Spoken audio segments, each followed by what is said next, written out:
खुसरूपुर मंदिर प्रांगण में चल रहे श्रीमद् भागवत कथा के पहले दिन वृंदावन की मशहूर कथा प्रवचनकर्ता सुश्री ब्रजप्रिया किशोरी ने श्रीमद् भागवत कथा का महत्व बड़े सुंदर तरीके से समझाया। इसको लेकर कई देव प्रसंग जीवन की उदाहरण प्रस्तुत किया। इस मौके पर गांव जवार के महिलाओं की मंडली शामिल थी। हाँ, संख्या थोड़ी कम थी, बावजूद उपस्थित लोगों ने कथा महत्व को समझा और सुनी।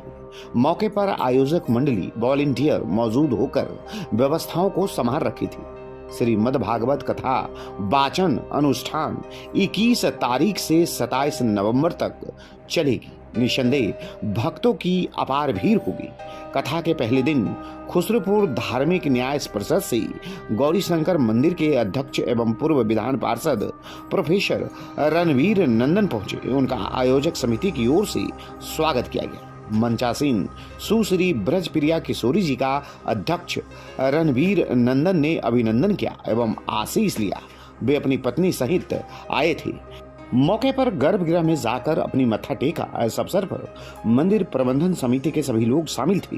कथा मन से प्रवचनकर्ता को धन्यवाद दी एवं इस आयोजन को सफल होने की कामना किया।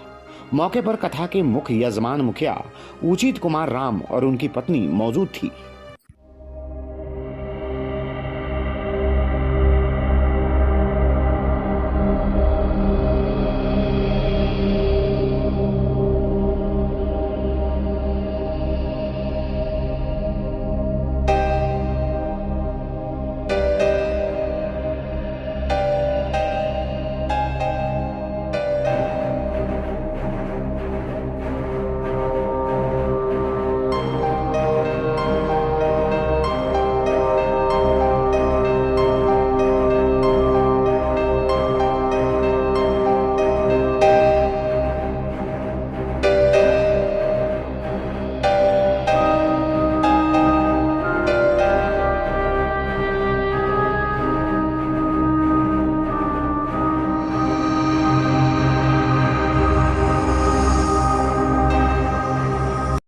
आप खुसरूपुर आए हैं और कथा वाचन करिए।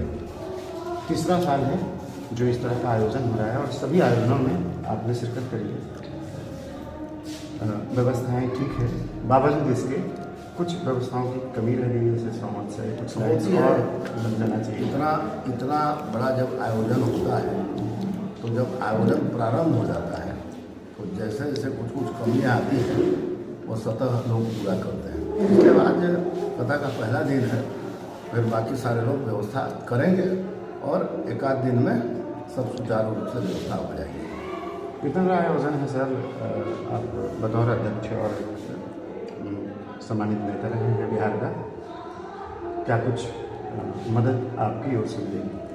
अब हम हैं ही, हम पूरे फुल एसोसिएटेड हैं, तो फिर ये कोई क्वेश्चन ही नहीं है, ये प्रश्न ही कुछ नहीं है। हम लोग जो है सब सामूहिक रूप से लग के यहाँ के सारे कार्यों को मूर्त रूप देते हैं।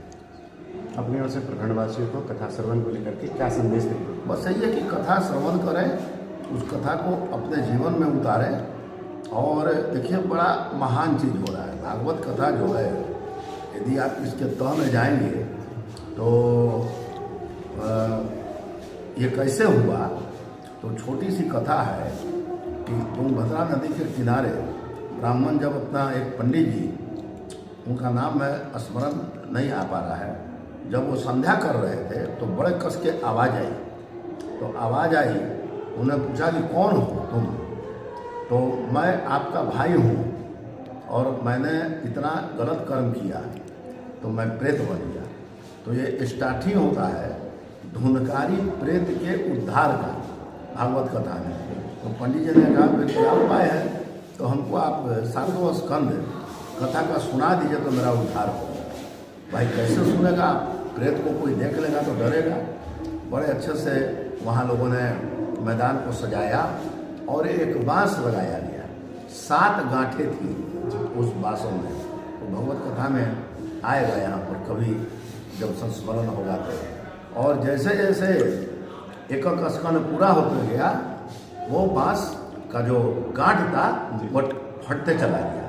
अंतिम दिन जब कथा का समारोह हुआ, पूरा बांस का जो गांठ था वो टूट गया और देवलोक से विमान आया और उसका परिवर्तन हो गया, उस प्रेत का योनि बदल गया, देवत्व में तब्दील हो गया।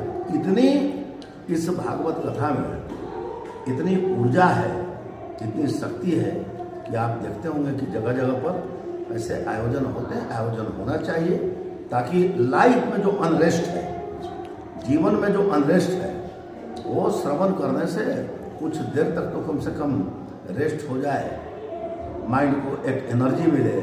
तो एक तरह से ये एनर्जी है और कथा के माध्यम से समस्त मानव जाति जो है उस एनर्जी को गेन कर दी।